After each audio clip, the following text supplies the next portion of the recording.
L'arrivée de Mikel Arteta en provenance de Manchester City a littéralement changé les choses depuis le début de la saison. Il est passé d'une disposition tactique en 4-2-3-1 en donnant les clés pourquoi pas à un Mesut Ozil.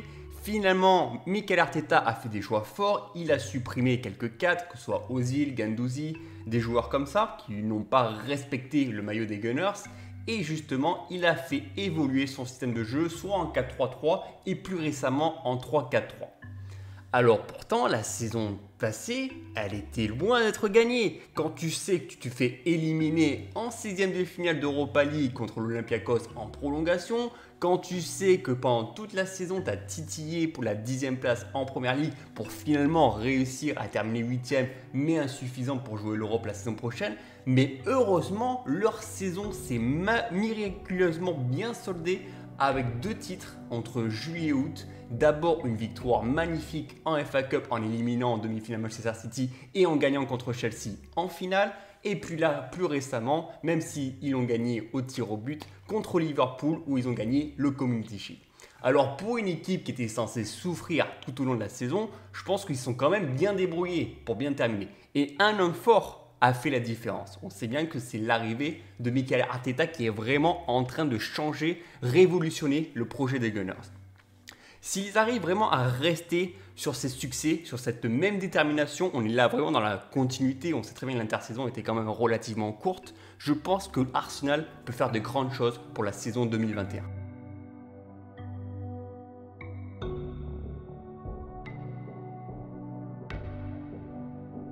En termes de transfert, je pense que si Arsenal n'avait pas accroché l'Europa League grâce à leur victoire en FA Cup, je pense que beaucoup de cadres auraient déjà quitté le club.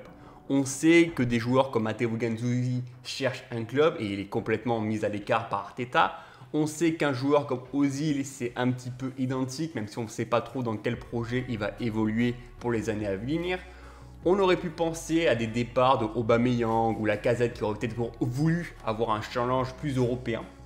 Je pense qu'aujourd'hui, ils vont garder vraiment cette structure-là et ils ont réussi à garder les joueurs qui étaient en prêt la saison passée. Je parle de Dani Ceballos qui finalement reste une année de plus, Pablo Mari également et aussi Cédric Soares. Donc ça, c'est quand même très important d'avoir ce noyau dur des joueurs de l'an passé qui vont continuer dans cette voie-là. Ensuite, en termes de recrues, ce qu'ils avaient besoin, c'était surtout un défenseur central gauche. Et ils ont réussi à aller chercher Gabriel Dulosk. Il a été très solide la saison passée, il a été très bon avec Lille et je pense qu'il va justement apporter un petit peu plus cette fraîcheur dans cette défense qui était défaillante avec David Luiz ou Mustafi qui n'ont pas toujours été au niveau. Et Gabriel, il peut justement apporter vraiment cette condition physique supplémentaire.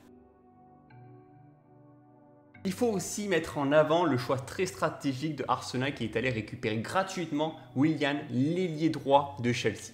Et ça, c'est vachement important parce qu'on sait très bien que Nicolas Pepe a eu pas mal de difficultés tout au long de la saison et avec justement cette arrivée de l'expérimenté Willian, ça va faire pas mal de différence. Mikel Arteta a mis du temps à adapter son système de jeu, bien entendu. Il devait connaître ses joueurs, il devait comprendre un petit peu qui il pouvait mettre en place. Il a essayé de lancer des jeunes comme Nketiah, comme Saka par exemple.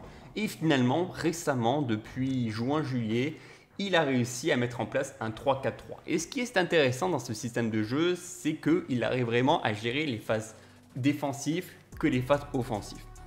Tu sais très bien que tu peux t'appuyer sur la triplette offensive qui peut justement utiliser leur vitesse sur les côtés et déjouer les adversaires. On connaît très bien la vitesse d'Aubameyang, on sait très bien que c'est le joueur qui peut faire des différences en 1 contre 1 et qui peut justement marquer des buts improbables. Ensuite, au milieu de terrain, ce qui est important, c'est aussi que Saka associé normalement à Dani Ceballos ou bien à Lucas Torreira. Et eux, ils arrivent vraiment à gérer ces phases défensives et offensives. On voit très bien que de temps en temps, un de ces deux joueurs se retrouve sur la même ligne défensive pour essayer d'arrêter les attaques adverses. Et ça, les grosses équipes qui ont je parle notamment de Manchester City, je me rappelle de ce match en demi-finale à la FA Cup, qui n'a pas réussi à passer parce que le bloc défensif et le milieu de terrain étaient beaucoup trop regroupés et ce qui ne laissait très peu d'espace.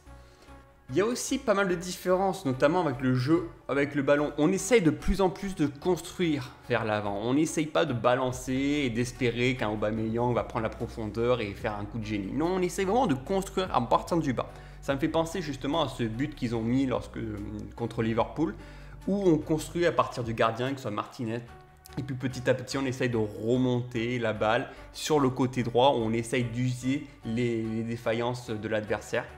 Et ça fonctionne très bien et on sent vraiment qu'ils arrivent vraiment à se projeter rapidement en effectuant des passes très courtes. Maintenant, à voir si ce genre de tactique qui est très fonctionnel contre les grosses équipes, contre les équipes offensives, est-ce que lorsque ce sera à eux de faire l'action, est-ce que quand ce sera à eux d'avoir la possession de plus en plus, est-ce qu'ils vont justement réussir à effectuer les mêmes mouvements? Ça, c'est l'interrogation. Bon, la star, il n'y a pas de défaut. Je veux dire, je pense que Pierre-Emerick Aubameyang a carrément récupéré le brassard de capitaine.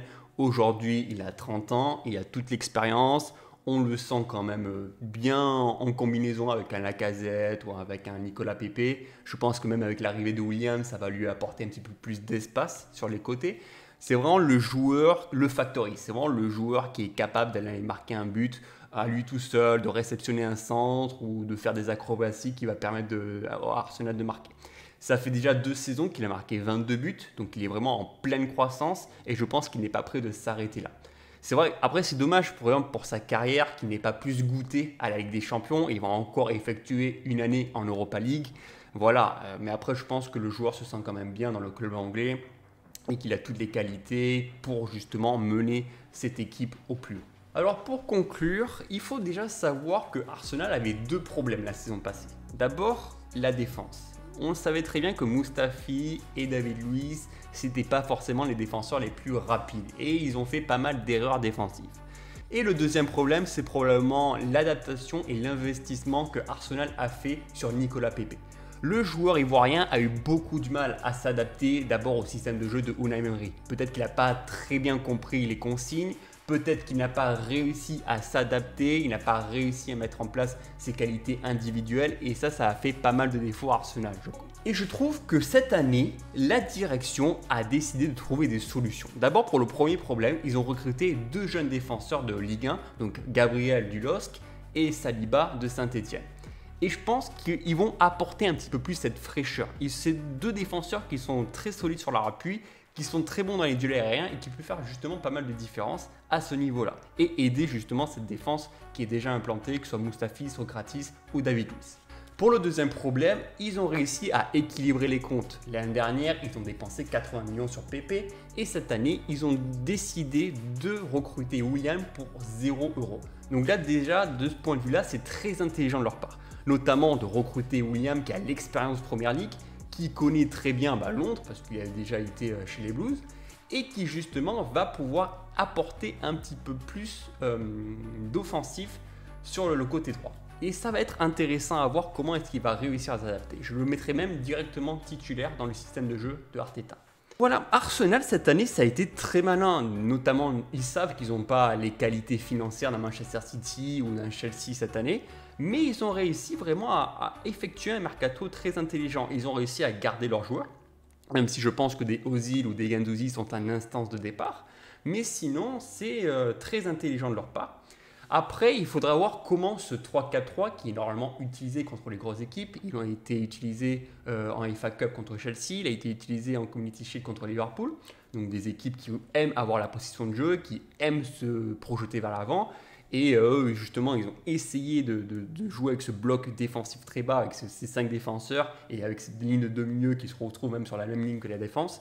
Et je vais voir, est-ce que ce 3-4-3 sera utilisé contre des équipes de bas de tableau comme Newcastle, Burnley ou des choses comme ça? Ça, je n'en suis vraiment pas sûr. Est-ce qu'ils vont réussir à attendre, à patienter tranquillement, à lancer des offensives et avoir vraiment cette possession de balle qui va leur permettre d'ouvrir le score?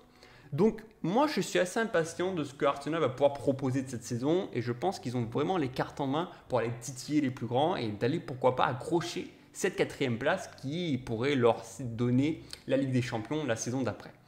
Donc voilà, n'hésitez pas à me dire ce que vous pensez vraiment des Gunners cette année. Je trouve qu'ils ont vraiment un projet intéressant et avec Arteta à la tête, c'est vraiment très palpitant à suivre.